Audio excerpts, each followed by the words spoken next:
need help. Your brain love really needs to be felt. Turn me on, don't make me feel on myself. Brain food, brain sleep, neurology health. Brain love on me. I need you to assess, diagnose, and treat. Reveal what's underneath. Some brain love will give me peace. Prescribe me some doc. Ooh, baby. Brain love on me. Brain love. Brain love.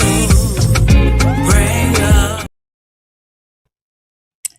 Okay. Hey, everyone. Are you ready to take the couch? It's time for another episode of the Brain Love Podcast.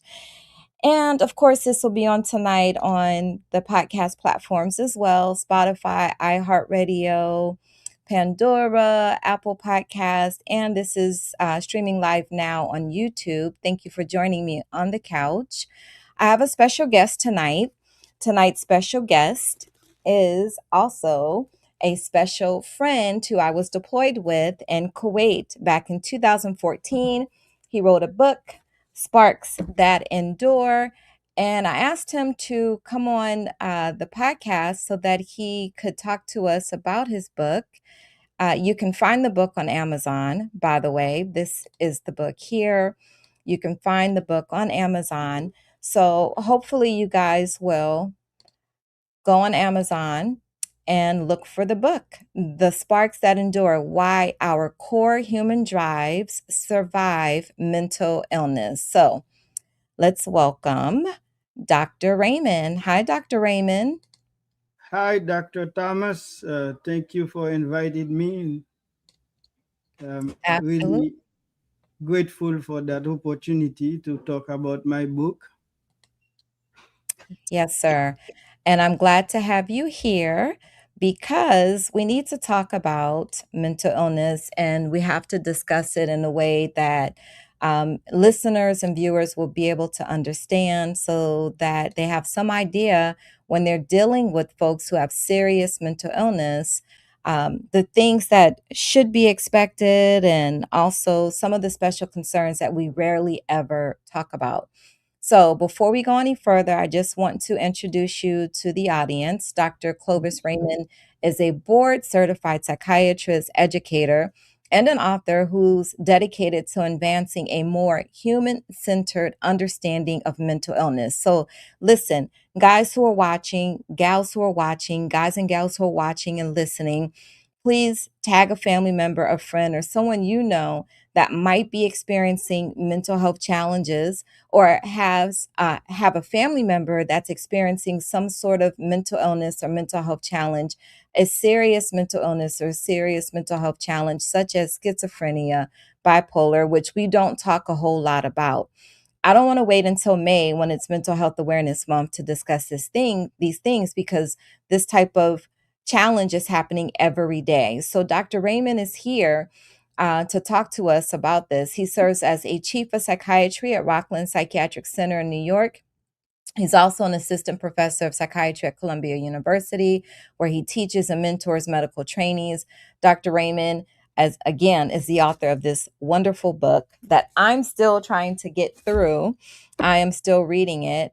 And so I'll ask him some questions. And from this book, he developed CEs and CUs. This is a 10 and a half hour continuing education course that helps clinicians recognize enduring human drives such as connection, meaning, creativity, and hope as powerful pathways to recovery and serious mental illness. It's through his clinical work, his teaching, and his writing and speaking that he advocates for psychiatric care that sees patients not only through their symptoms, but through the human drives that continue to sustain them.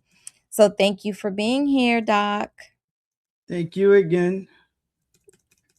So, Doc, do you remember us being in Kuwait back in 2014? Yes, I do. Did you have a good time in Kuwait, Doc? I think so, but being far away from family can feel very lonely at times. Yeah. But I was very honored to serve in the U.S. Army Reserve. It Yes. was very noble work to be helping our fellow soldiers. Yes, sir. Exactly. All right. So let's jump into the first question. And so, guys, yes, Dr. Raymond is a veteran. He is an Army veteran. So, the first question is about the core idea. Your book introduces the idea that even in severe mental illness, certain human sparks endure. What first made you realize that something deeper than symptoms was still alive in many of your patients? Yeah, over the years, I've been practicing psychiatry. I always want to make sure, so I treat my patient with dignity because they're human being.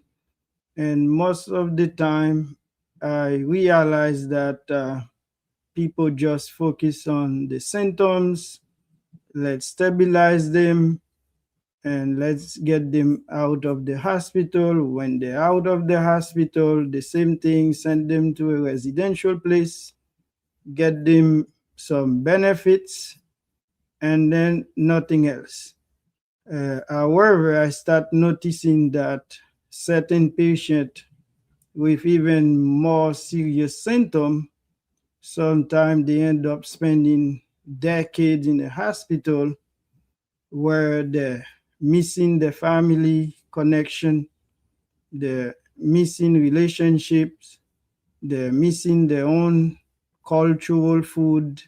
The rituals are sometimes misguided, misinterpreted as symptoms.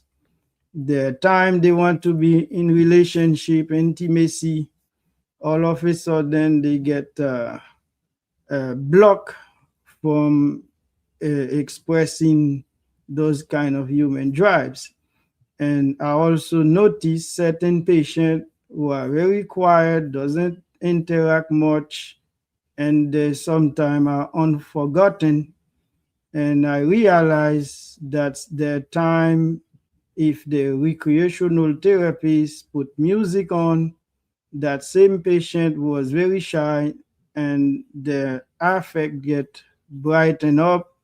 They start dancing, they start singing, but there isn't any framework in place for people to help those patients honor what the human drives are. So that's why I give it a name, which is a metaphor. It took me a while, even after writing half of the book. That's when I came up with the name the sparks, which we can define as a small particle of fire or light that can ignite into something larger, into something bigger. So the reason why I wrote the book is that I noticed these human drives, such as love. In the book, I talk about sexuality and food, music, creativity, rituals. We also talk about movement, hope, freedom, and those things. I notice the patients always yearning for them. And when they're not honored, so it's very difficult for us to engage those patients into their recovery. So that's why I created that framework just to help my physicians, my all clinicians, including the family members and friends as well. Thank you so very much, Doc, for that explanation. Dr. Raymond, that was great. And you made me think about when I used to go to the nursing homes a lot and I would see the patients, they're in their 70s and their 80s and their 90s, and a song comes on from their past, and you can just see, as you call it, the spark that comes over their face, that comes over their faces, that ignites their being, that excites them. It takes them back to a place where we have no idea where they were taken, especially if it's a patient who suffers from some sort of cognitive disorder or some sort of dementia, or they've had a stroke or something, and they're unable to verbalize or speak or say what they're feeling or what they're thinking. So I can truly appreciate what you mean by seeing that spark from Mhm. someone who has been so debilitated. And Oftentimes we have patients in the unit or on the floor, they've been debilitated for many years, some of them. And so they become just, as you said, it just becomes very routine. Get them in, treat them, stabilize them, send them back home, but not really inquire about other facets of their life or their memory. So my next question is this. It's about what that whole thing about what's wrong with this person. When we rethink psychiatry, traditional psychiatry often ask, what's wrong with this person? You suggest in your book that we should ask, what sparks remain? How might that simple shift change the way clinicians approach treatment? Yeah, the clinician needs, we all understand that it's important to know the symptoms, to have the diagnosis, to make sure that we tailor the treatment. At the same time, what else can we do? So you have a young person and Mm-hmm. you say, okay, you disabled, you cognitively impaired. Let's just get you an SSI, and then they want to have a better life, and money can represent security for that person. They feel safe when they have money, and the money they offered is not enough. And that young person can be very creative in certain area, and we can help them do better in life. For example, the same thing you mentioned about someone with dementia and can be sitting in a nursing home doing nothing because that's all we think they deserve. And the person listening to music can still remember the list of songs that they had used to listen to. So they are used to listening to. So all of that, we can explore that with them. And all of what I'm talking about is neuroscience, because those deeper circuits in the brain, the last thing to go away. And you talk about the prefrontal cortex, usually can be affected in the beginning, but it can affect the ability to plan, the ability to regulate the emotion, but it doesn't take away the motivation. And when someone is motivated, it's much easier for that person to even be engaged in treatment, and also that will lead to a better recovery and better quality of care for that individual. For example, we have patient who really wants to stay connected to their spirituality. So I had to advocate for many of them to receive that kind of services. If you are a staff, you are from whatever religion, or you don't believe in anything, so you're more than likely to say, well, why do I have to let you do this, to let you do that? So the meaning the person is seeking is very important. We have to honor whatever sparks. So that's why I created an assessment tools, a workbook, that a companion workbook, so people can go through and help them when they're doing the screening, the intake, the psychiatric evaluation, so they can remember asking those questions. So I have a couple, I'm treating the person with dementia. He's still look young for his age, but he has dementia. The wife is young, and nobody talked to them about intimacy, anything else.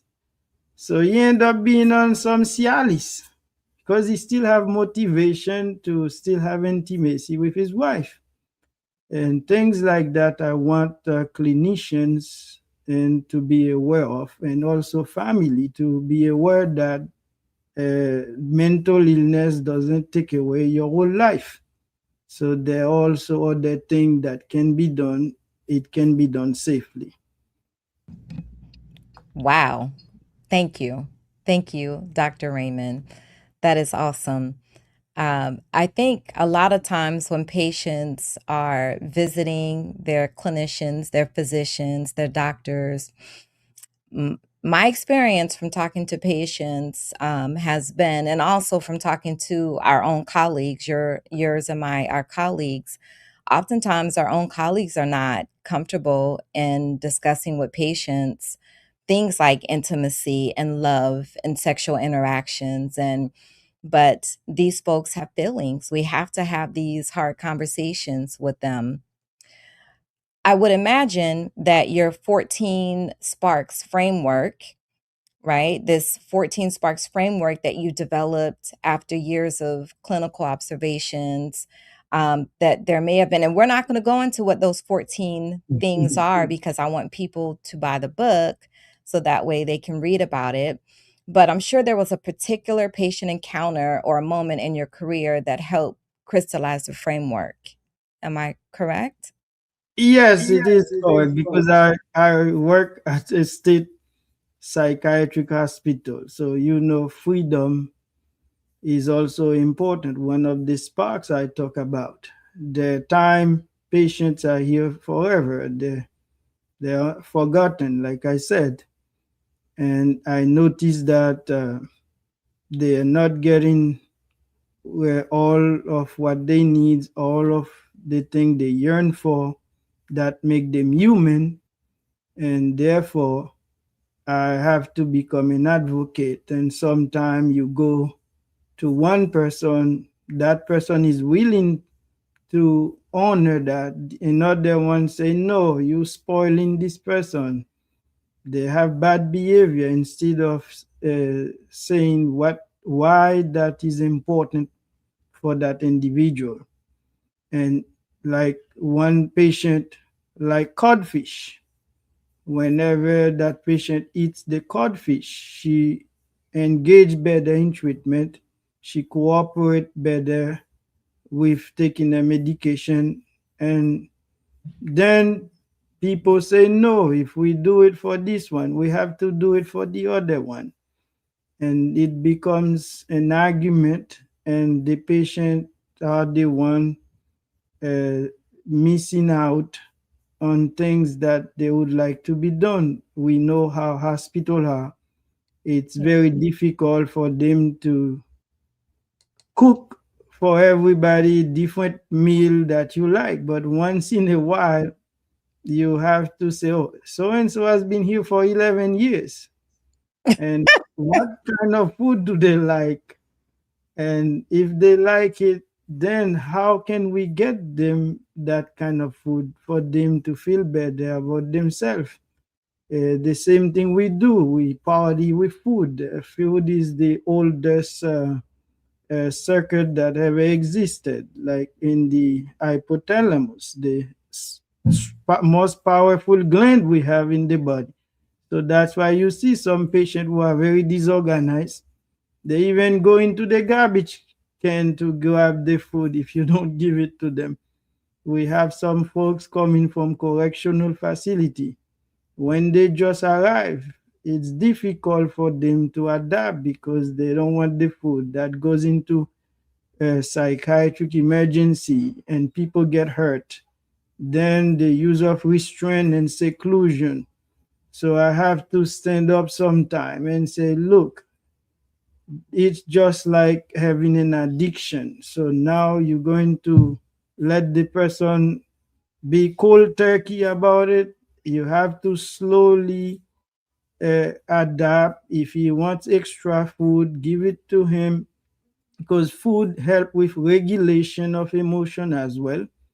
And later on, when that person start getting better, then you can say, look, if you continue to eat, now when you came, you were at 160 pounds. Now you weigh 200 pounds. So you're going to have diabetes. You're going to have all kind of other medical complications. Let's just focus on slowing it down. And that is something I always talk to my staff about. Some of them listen, others don't. And then I say, okay, let me put it in a framework, in a book, maybe that can bring more awareness into psychiatric care.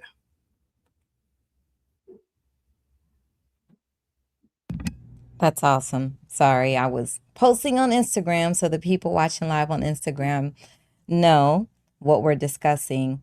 Um, Man, yeah. So sometimes on the inpatient unit, we call that rewarding behaviors, or maybe we'll set goals for the patient. And but that's a great example. Someone who loves COD and to try to, I don't know, I think to make them happy also, just to let them know that there is still something to live for and to look forward to. I think it helps with that too. These are these folks who have the serious mental illnesses, they're human beings. They have wants, they have desires, they have lives that they once lived. So I'm glad that you made a point about that. There's something in your book that you called Misinterpreted Humanity. You write that sparks are sometimes misinterpreted as symptoms. Sparks are sometimes misinterpreted as symptoms. Did I get that wrong? No, you didn't get it wrong. Sometimes that happen because again the person is not paying attention, doesn't know the patient culture, doesn't know the patient well. For example, we have patient who does ritual. Ritual is another way that help people regulate themselves. If they don't do it, just like, but it can be misinterpreted as OCD. We Mm-hmm. have patients from different uh, faith. Some of them, their religion allowed them to have a material, for example, for them to do like a prayer on that at a specific time. And then sometimes people say that's OCD. This is the delusion causing that. So that patient end up calling the legal service, clearly explain to the legal service why they want to continue to practice the religion by having that ritual in it. But other people who might not know that think, oh, this is psychosis. The psychiatrist need to just adjust the medication. Yes, there are certain sparks, for example, sexuality. If somebody get manic, they can end up being dysregulated instead of being regulated. In that case, the mania itself can uh, can influence the symptom. The symptom can get worse.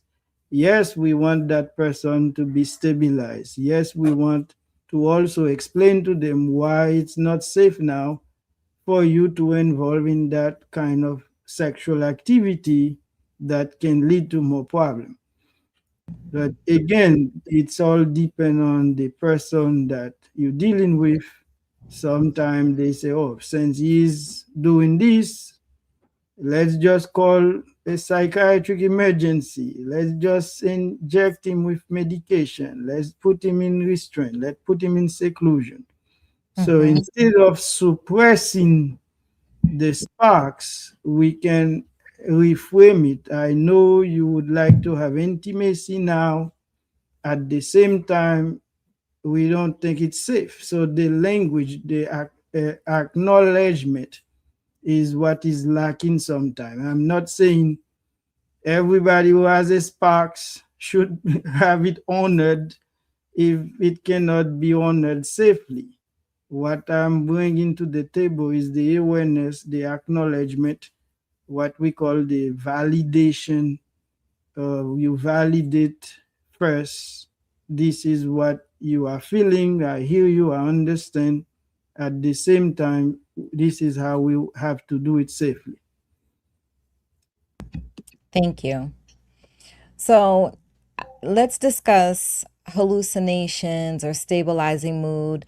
So, guys, I did not in the beginning give a definition of schizophrenia. I didn't discuss the presenting symptoms. Um, and that's okay because I didn't want to spend too much time on that because, as you guys can tell, this is a very, very, very informative book, and there's a lot of information here. And I wanted to be sure that we were able to go over um, pretty much the meat and potatoes, the basic ideas of the book. And so when someone is experiencing schizophrenia, I really don't like the term, Dr. Raymond, calling people schizophrenics, but that's how we refer to patients at time. Right He's now, schizophrenic. we again in the recovery therapy, psychiatry, those terminologies. I also participate in staff development at the hospital. So there is a way we say reframing your thoughts. So we cannot say someone is a drug addict, somebody suffer from substance use disorder, this person suffer from schizophrenia, instead of saying schizophrenic, because schizophrenic doesn't mean it takes away all your life. So that's the term we're using. Or somebody is manic, that Mm. person is presenting with symptoms of mania. So that's another way of phrasing it so it can sounds more human. Yes, thank you for that. And so, a part of the experience for someone who suffers from schizophrenia, as well as schizoaffective disorder and some of the other psychotic ailments, sometimes these folks experience hallucinations, different types of hallucinations, most commonly auditory hallucinations. Um, and at times, some of these serious mental illnesses also involve mood symptoms Mhm. or abnormal type moods. And so you suggest recovery isn't just about reducing hallucinations or stabilizing the mood, it's also about reconnecting people with joy, meaning, and identity. How can clinicians practically integrate that into everyday psychiatric care? How can we teach one another or teach our psychiatric nurse practitioners and our therapists and other psychiatry colleagues? How do we teach them about reconnecting people with their identity? It's very important for them to first understand that this is a work that you have people under your care. That's another way we call, some people are calling them clients. So in medical school, I learned from one doctor never use that word. Say So that. the Wait, please say that again. Never use the word client. I client. detest when clinicians call patients clients. I do not like it. So I'm reading notes, and that's what I'm seeing. They're just a customer, they're just a client. The Yes, other I is, always redirect clinicians about that. Stop calling patients clients. They are not clients. You're not doing their hair. Go ahead. yeah, I'm sorry. it's a person in care. So the person is under your care. So it's not about how much money you're gonna make. It's about how caring you are for that individual. And sometimes even family, when they want to get involved, or this family is too challenging, this family is this family is that. So they just shut that down instead of involving that person into the care. So we want psychiatrists to be more open to that, so they can reach out to family. From the family, you know more about the individual than anybody else, because that's their loved one. They know what they like, they even know how to calm that person down, instead of you taking it upon yourself saying, oh, HIPAA doesn't allow me. So they even misuse the HIPAA law. Yes, there are certain private things the patient tells you, you don't have to tell other people if you don't have consent. At the same time, involving the family is important. And like I said, if you use the workbook, it will help you identify the sparks that I'm talking about and how to assess for it. So that way you can figure out how best to honor it. Yes, if somebody has five, six, it might not be feasible, but you work with that person identifying the one that they would like to be honored the most. So that way you can help with that. For example, when I was working directly on the ward, that's what we used to do. We used to have parties for those patients. If it is their birthday, we would sing happy birthday and then bring a cake. So you see, they feel that you care. For example, I learn in residency, if I ask patients about what are your goals, your short term goals, your long term goals. And one patient told me, Dr. Raymond, I've never heard anybody ask me about things like that. I said, you're young. I need to know what would you like to do when you were growing up as a child. Have you ever thought about becoming someone tomorrow? And then starting conversation like that can lead to more engagement. The patient will be more open to share more with you, so you can set up a framework at helping them. The one rejection I got, oh, your framework is great. Unfortunately, we don't have staff to implement it. An agency reached out to me. So I said, it's not about time, it's not about how many staff. In fact, when people feel good, when people feel happy, feel engaged, motivated in their treatment, you're going to have less crisis to deal with.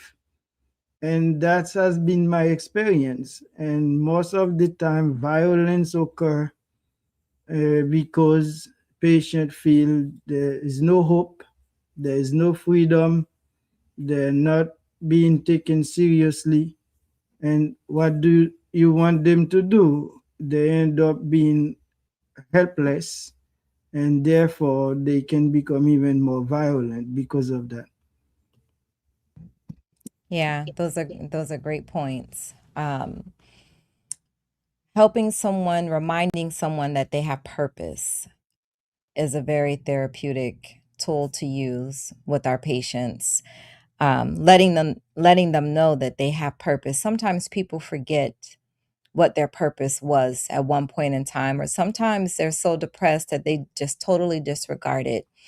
So asking about their life goals or short-term goals or long-term goals is a good way to bring them back and to allow them to reset and remember that my life really does have purpose. When people feel there's no purpose, I think it's becomes easier for them to fall prey to the negativity and the misbeliefs and the myths about who they are, and to feel helpless and hopeless, like you just mentioned. Before we get out of here, because we've been on for a little over 30 minutes, I do want to ask you about guidance for families. Families often feel overwhelmed when a loved one has a severe mental illness. What advice would you give families who want to help nurture the sparks in someone they cared about? Uh-oh, I think Dr. Raymond is frozen. So for those who Hello? are, oh, there we are. Yep. Let me try something, Doc.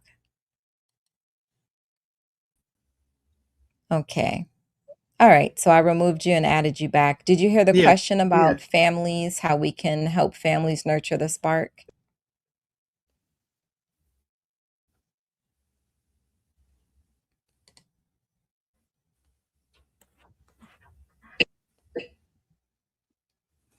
Yes, I did hear the question. So basically, it's written in a tone that is very easy for family Mhm. as well. I have family who reach out to me, they're reading the book, and the family can also help offer these meaningful sparks into the life of those loved ones so they can be more engaged into treatment. So I always appreciate family Mhm. fighting for their loved ones to get to go to vocational, to get to go to leisure activity, to even go to college. So we have young folks in New York there is a company called Access VR. I don't know if it's all over. So I always fill that form right away, send them to the place they're supposed to go,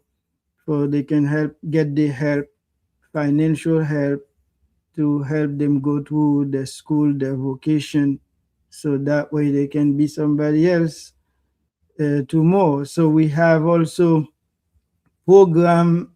I encourage the staff, for example, they do poetry group. Sometimes I pass by, only see one or two. So I advise them to try to recruit more people. We also working with NAMI. So I met with the local branch of NAMI. So I will be going to give some talk to the family about resources that they can utilize to help their loved ones move forward instead of backward. So the book explains all of the sparks and how you should go about it, including money. So if the loved one is struggling with understanding why somebody is doing conservatorship or guardianship for them, so there is a way we explain that. We talk to the family also. If you're taking the medication, you notice your kid is gaining significant weight, instead of them going off the medicine, so you can reach out to the doctor, talk to them sincerely about what they can do with that kind of medication. So even men don't like gaining significant weight. So that's why we have this new medication available. If that medicine is really the only one that can keep you stable, so we implement those weight loss medication into the treatment. Even for intimacy, a woman might not feel good because they look 200, 300 pounds. So the intimacy can be affected because of that. So family can go to the doctor and advocate for them to look into that medicine. Maybe you can change it into something else. So the family can be great advocate for their loved ones. And that's why I like working with family. That's why I stand up when other people from the team are saying this family is this family is that. So we want to make sure they're part of the team as well. Perfect. And as you were talking on Instagram on live, someone made a comment that telling the patient that they matter is helpful, and so I'm sure you agree. I do agree with that as We well. do. And we So have many sentences in the book that also refer to that. very nice. So we'll start to wrap up, folks. Please go on Amazon, get this book, The Sparks That Endure: Why Our Core Human Drives Survive Mental Illness, by my friend Clovis Raymond, board certified psychiatrist. Um, the last question I'll ask you before we go away: if listeners remember only one message from this book, what do you hope they take away about the resilience of the human spirit in the face of mental illness, Dr. Raymond? I want the listeners to know that those human drives, they don't disappear because they bring meaning to the individual that we care for.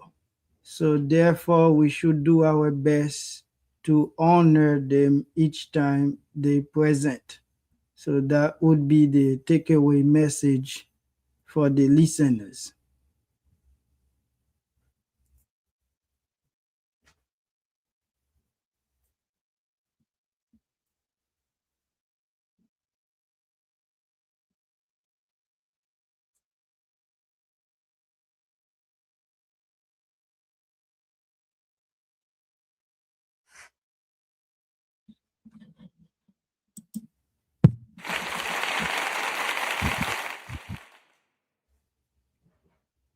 Oh, I'm so sorry, guys. I was on mute. Mhm. Yeah, we couldn't hear you. Yeah, I'm sorry, Dr. Raymond. I was saying that's perfect. Please, for the folks who are listening on the audio podcast, if you could tell them where and how to find you. The folks who are watching can see the website and see the social media handles. How can people follow you, reach out to you, contact you? Yes, we do have the email, my full name, Clovis Raymond 4 at gmail.com. We do have a phone, 845-507-0442. It's my office number. You can leave a message and my staff will share that information with me. Say the number again, Doc, one more time for us. 845-507-0442. And the email is the easiest one because it gets to me directly, Clovis Raymond 4 at gmail.com. On my webpage also, you can also fill a contact information, clovisraymondgroup.com.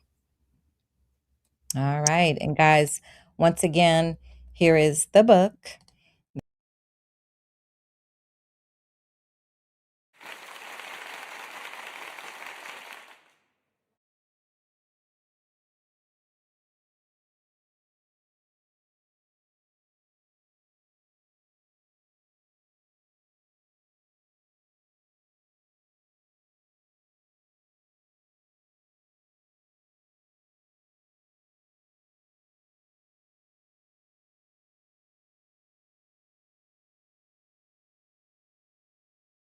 With regard to serious mental illnesses, and that's what Dr. Raymond is doing.